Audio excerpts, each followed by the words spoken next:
যারা বলে হাদিস জাল হয় না তাদের আকীদা খারাপ। হাদিস জাল মানুষ করে। জাল হাদিস নেবেন? বলি কয়েকটা হাদিস জাল। ওমর রাদিয়াল্লাহু আনহু একজন মুসলিম ব্যক্তিকে হত্যা করেছিলেন। হাদিসটা আসছে সহিহ বুখারী 319 পৃষ্ঠায়, ফালা ওয়া রাব্বিকা লা ইউমিনুনা হাত্তা ইউহাক্কিমুকা ফীমা শাজারা বাইনাহুম। এই আয়াতের শানে নজুল বলতে গিয়ে বলা হয়, একজন ইহুদি আর একজন মুসলিম জমিতে পানি দেওয়া নিয়ে দ্বন্দ্ব লেগেছে। মুহাম্মদ সাল্লাল্লাহু আলাইহি ওয়াসাল্লামের কাছে গেলেন, তখন বললেন আব্দুল্লাহ বিন জুবায়ের আগে পানি পাবে। ফতোয়া দিল, জাল হাদিস যেটা, আমি চলে গেছি বুখারীর বর্ণনা বলতে, জাল হাদিস যেটা সেটা হলো ফতোয়া দিলেন আল্লাহর নবী ইহুদির পক্ষে। তখন মুসলিম লোকটি বলল যে ঠিক আছে, আরেকজন বিচারক আছে, তাহলে তার কাছে যাই। তিনি কে? তাহলে আপনারা জানেন ঘটনা। ওমর রাদিয়াল্লাহু কাছে গেলে তিনি একবারে বলে ঠিক আছে ফায়সালা দিচ্ছি, থামো। বাড়ির থেকে তরবারি এনে এক কোপ দিয়ে গলা কেটে ফেলে দিল। কার? ঘটনা শুনেননি? ওমর ফারুকের নামে মিথ্যা অপবাদ দেওয়া হয়েছে। এই ঘটনা মিথ্যা ঘটনা, আজ পর্যন্ত প্রমাণিত হয়নি। অথচ 700 হিজরিতে এই ঘটনা সম্পর্কে ইমাম ইবনে কাসির রাহিমাহুল্লাহ বলে গেছেন এটা হলো মিথ্যা ঘটনা। আজও বাংলাদেশে চলছে। আর একটা শুনেছেন, ওমর রাদিয়াল্লাহু আনহু তার ভগ্নিপতিকে, বোনের স্বামীকে পিটালো না? বোনকে পিটানো একটা ঘটনা শুনেছেন না? ওই যে সূরা তাহা পড়ছিলেন, কে মারবে মোহাম্মদকে, বেরিয়ে গেছেন, লা হাওলা ওয়ালা কুওয়াতা বিল্লাহ। এই ঘটনা জয়ীফ মুনকার বর্ণনা। ওমরে ফারুক ইসলাম গ্রহণ করেছিলেন রাসূল সাল্লাল্লাহু আলাইহি ওয়াসাল্লামের দুআয়। খুলুন তিরমিজি 2য় খণ্ড 209 পৃষ্ঠা। সমাজে চালু আছে যে বোনের কাছে গেলেন, বোনকে মারধর করলেন, তোমরা কি পড়ছিলে দাও, তো ওযু না করে হবে না। 1886 নম্বর হাদিস দারাকুতনির মধ্যে আসছে। আজ থেকে 1200 বছর পূর্বে ইমাম দারাকুতনি বলছেন ঘটনা ঠিক নয়। কেন চালু হলো? চলছে সমাজে, যাচাই করা হয়নি তাই চলছে। আপনি যাচাই করলে আর চলবে না। অথচ রাত্রিতে দোয়া করলেন মুহাম্মদ সাল্লাল্লাহু আলাইহি ওয়াসাল্লাম দুইজনের পক্ষে, আবু জাহেল আর ওমর ফারুক। ওমর রাদিয়াল্লাহু আনহু কবুল হলো কার পক্ষে? পরের দিন সকালে গিয়ে ওমর রাদিয়াল্লাহু ইসলাম গ্রহণ করলেন। ঘটনা এটা হলো সত্য ঘটনা, বাকি ঘটনা ঠিক নয়। শুনেছেন সূরা তাহা 75 নম্বর আয়াতের ঘটনা, অনেক ঘটনা। আদম আলাইহিস সালামকে সৃষ্টির পরে যখন হাওয়াকে তৈরি করা হলো, তখন আদম আলাইহিস সালাম হাতটা হাওয়ার দিকে দিচ্ছেন।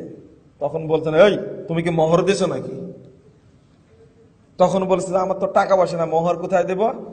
তো বলছে 1000 বার মুহাম্মদ সাল্লাল্লাহু আলাইহি ওয়াসাল্লাম দরুদ পড়ো। কি তখন মুহাম্মদ সাল্লাল্লাহু আলাইহি ওয়াসাল্লাম ছিলেন? এই ঘটনা আপনারা একাধিকবার শুনেছেন, মিথ্যা কথা, দলিল নেই। যখন আদম আলাইহিস সালামকে পাঠানো হলো, তখন চাইবে কিভাবে? ক্ষমা চাইবে কিভাবে? যেহেতু বেহেশতের মধ্যে, জান্নাতের মধ্যে ভুল করেছেন, তখন দোয়া করার জন্য আসমানের দিকে তাকালেন, তা আরশের গায়ে লেখা আছে লা ইলাহা ইল্লাল্লাহ মুহাম্মাদুর রাসূলুল্লাহ। এই লা ইলাহা ইল্লাল্লাহ মুহাম্মাদুর রাসূলুল্লাহ, মুহাম্মাদের নামের ওসিলায় আল্লাহ আদমকে ক্ষমা করে দিলেন। চালু আছে না? এই ঘটনা ঠিক নয়, আপনি বিশ্বাস করলে অন্যায় হবে।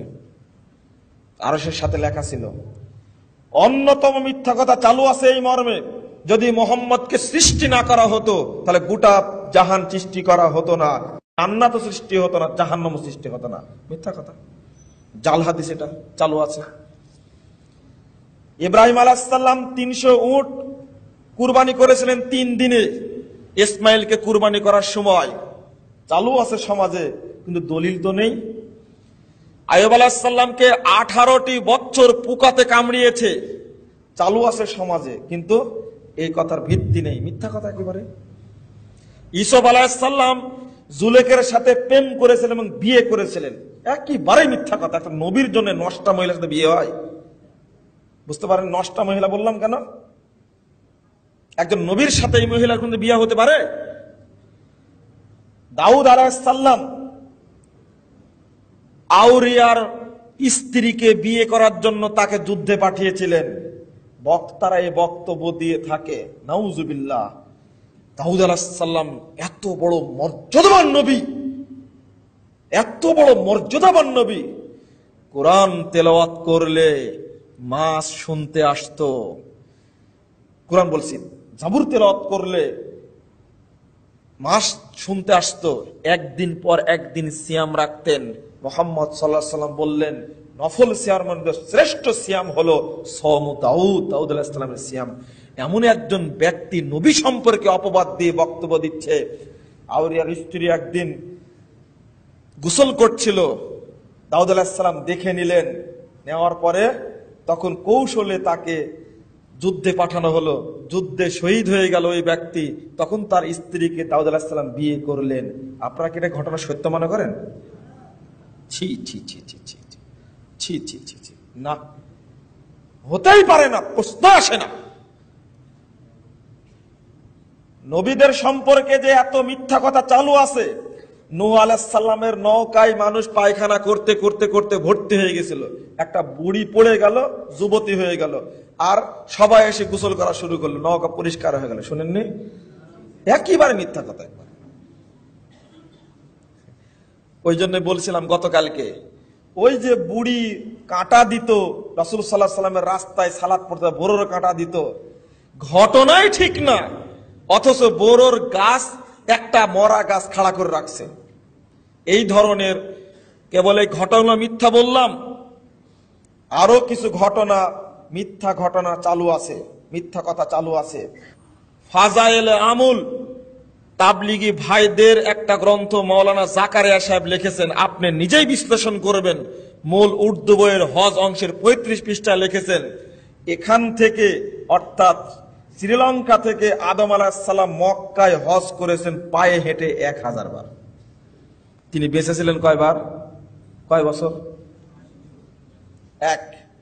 দ্বিতীয় কথা হলো এই যে হজ্জের বিধান চালু হয়েছিল কখন? একে আদম আলাইহিস সালামের সময় চালু হয়েছে না ইব্রাহিম আলাইহিস সালামের সময় চালু হয়েছে? 68 পৃষ্ঠায় মূল উর্দু এবং 160 পৃষ্ঠায় কিতাব ঘর পড়তে অনুবাদে লেখা আছে, ইমাম আবু হানিফা রহিমাহুল্লাহ তিনি এক অজুতে, মানে এশার সালাতের অজুতে ফজর সালাত আদায় করেছেন এক টানা 50 বছর বা 40 বছর। আপনি কি মনে করেন কথা ঠিক? আবু হানিফা রহিমাহুল্লাহ একজন অত্যন্ত সম্মানী মানুষ, শ্রদ্ধাভাজন মানুষ ছিলেন। এই ধরনের পচাকাত তার দ্বারা হয়নি। সারে বেকায় একটা বই আছে, এই বইয়ের 16 পৃষ্ঠায় ভূমিকার মধ্যে আলোচনা করতে গিয়ে একজন বিদ্বান এই কথা নিয়ে আসছেন যে এক টানা আবু হানিফা রাহিমাহুল্লাহ এক টানা 55 বছর সিয়াম রাখছেন। বলুন এই সিয়াম হবে? ইন্না লিল্লাহি ওয়া ইন্না ইলাইহি রাজিউন। দুঃখজনক হলেও সত্য। বলছেন এক রমজানে তিনি 61 বার কোরআন খতম দিয়েছেন। এটা সম্ভব? তারাবির সালাতে যদি এক রমজানে 61 বার কোরআন খতম দেন, তাহলে প্রতি দিনে কয়বার করে খতম দেওয়া লাগছে? 2 বার করে, তাই না? এগুলো লেখা যায়? আপনি বলুন তো দেখি, এটা কি লেখা যায়? 99 বার আল্লাহকে স্বপ্ন দেখেছেন, এটা কি লেখা যায়? আবু হানিফা রাহিমাহুল্লাহ একজন সম্মানিত ব্যক্তি, তাকে পচানো হয়েছে। তার সাথে আব্দুল কাদের জিলানীকেও। রাবিয়া বসরি একজন ব্যক্তি হজ করার ইচ্ছা করলো, তে আল্লাহ তাকে সম্মান দিলেন, তিনি হজ করতে বের হবেন। তখন আল্লাহ রব্বুল আলামিন করলেন কি, কাবা ঘর নিয়ে গিয়ে ইরাকে নিয়ে চলে গেলেন। কি নাউজুবিল্লাহ বললেন না? এই কথাগুলো, মিথ্যা কথাগুলো প্রচলন করে করে করে মানুষের হৃদয়কে মানে একেবারে মেরে ফেলেছে, যার কারণে সহিহ হাদিস আর গ্রহণ করতে চায় না।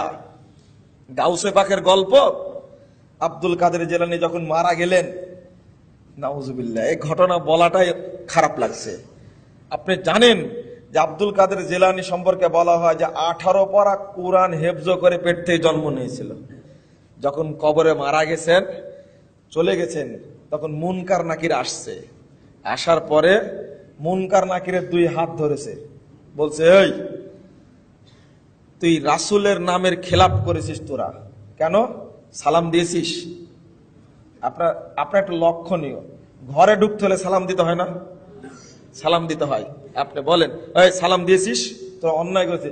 সর্বনাশ, মুনকার নাকিরের হাত ধরে ফেলেছে কে? গাউসে পাক, কে? আব্দুল কাদের জিলানী ধরে ফেলেছে। আল্লাহর নবীর সুন্নাত সালাম দেওয়াত, আমার নবীর সুন্নাতকে অস্বীকার করেছে। তোদের এত বড় সাহস, ধরে ফেলেছে।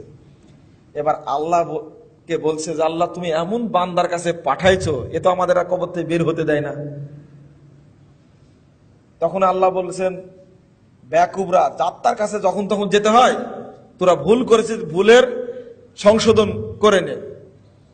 আল্লাহ তোমার কাছে গিয়ে আমি অনুমতি নিয়ে আসবো। ওই ফেরেশতারা বলছে, দেখেন কথাটা কত জঘন্য। যখন চলে যাচ্ছে তো বলছে, না তোরা আল্লাহর কাছে যাবি না, আর আসবি না, তোরা পালাবি। তোরা বল আমার কাছে ওয়াদা কর, আজ থেকে নিয়ে কিয়ামত পর্যন্ত আমার যত মুরিদান পৃথিবীতে আসবে তাদের কবরে আসবি কিনা বল। প্রথম কথা হলো এই কবরের প্রশ্ন উত্তর সম্পর্কে পৃথিবীর কোন লোক কি জানতে পারে? তৈরি হলো কিভাবে? ওই বক্তাকে আপনারা এই দেশে টাকা খরচ করে নিয়েও আসেন, বলে দিলাম স্পষ্ট। ভাবতে হবে। বলছে কে? ওরে বেটা, গাউসে পাকের নাম জপিলে আল্লাহ পাওয়া যায়। ঠিক এই সমস্ত প্রতারক আলেমদের অসম্ভব। শরীয়তের সবচেয়ে অপব্যাখ্যাকারী, ইসলামের বড় শত্রু এই সমস্ত ব্যক্তিরা, যারা মানুষকে ধরে ধরে মুশরিক তৈরি করে। শুধু তাই, মেরাজে যাওয়ার সময় যখন রাসূল সাল্লাল্লাহু আলাইহি সাল্লাম আরশে উঠবেন, দেখেন ঘটনা কাকে বলে, ঘটনা কাকে বলে। যখন উঠবেন তখন বলছেন, জুতা খুলে আরশে উঠছেন। তখন ওখানে আব্দুল কাদের জিলানী বলছেন, আরে মোহাম্মদ তুমি জুতা খুলে উঠছো কেন? তুমি জুতা নিয়ে উঠো, কারণ জুতা পায়ে দিয়ে উঠলে আরশের মর্যাদা বৃদ্ধি পাবে জুতার কারণ। ওখানেও আব্দুল কাদের জিলানী বলুন, আমি ইমাম আবু হানিফা সম্পর্কে মিথ্যা কথা কখনো বরদাস্ত করতে পারি না, মরা পর্যন্ত এর বিরুদ্ধে বলেই যাব। এই সমস্ত ঘটনা ইমাম আবু হানিফা সম্পর্কে যেমন মানায় না, আব্দুল কাদের জিলানী সম্পর্কে মানায় না। এক শ্রেণীর পেট পূজারী আলেম, এক শ্রেণীর পেট পূজারী ব্যক্তি এইগুলো পুঁজি করে সমাজে সুর করে তাল দিয়ে বক্তব্য দিয়ে মানুষকে পথভ্রষ্ট করছে। অসম্ভব।